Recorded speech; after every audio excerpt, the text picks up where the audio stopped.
آزاد کشمیر کے آئندہ مالی سال کے بجٹ کی تیاری کے لیے سرکاری ملازمین کی ہفتہ وار چھٹیاں منسوخ۔ محکمہ سروسز، محکمہ مالیات اور محکمہ منصوبہ بندی اور محکمہ حسابات کے ملازمین کی ہفتہ وار تعطیلات منسوخ کی گئی ہیں۔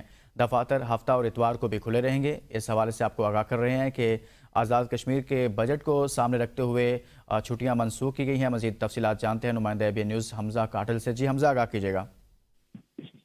جی بالکل، آزاد کشمیر کے مالی سال 2024 تا 2025 بجٹ کی تیاریاں شروع کر دی گئی ہیں، جبکہ بجٹ کی تیاریوں کے لیے محکمہ سروسز، محکمہ مالیات، محکمہ منصوبہ بندی اور محکمہ حسابات کے جو ملازمین ہیں ان کی ہفتہ وار جو تعطیلات ہیں ان کو منسوخ کر دیا گیا ہے۔ جو محکمہ سروسز، محکمہ مالیات، محکمہ منصوبہ بندی اور محکمہ حسابات کے دفتر ہیں یہ ہفتہ اور اتوار کو بھی کھلے رہیں گے، جبکہ جو دیگر محکمہ جات ہیں آزاد کشمیر کے اندر ان کے سیکرٹری صاحبان آن کال رہیں گے، جبکہ جو دیگر محکمہ جات ہیں ان میں حسب ضرورت اسٹاف کو بھی حاضر رکھا جائے گا۔ اس حوالے سے محکمہ سروس نے باقاعدہ چھٹی منسوخی کا نوٹیفکیشن بھی جاری کر دیا۔ جی بہت شکریہ حمزہ کاٹل، اس حوالے سے آگاہ کر رہے تھے۔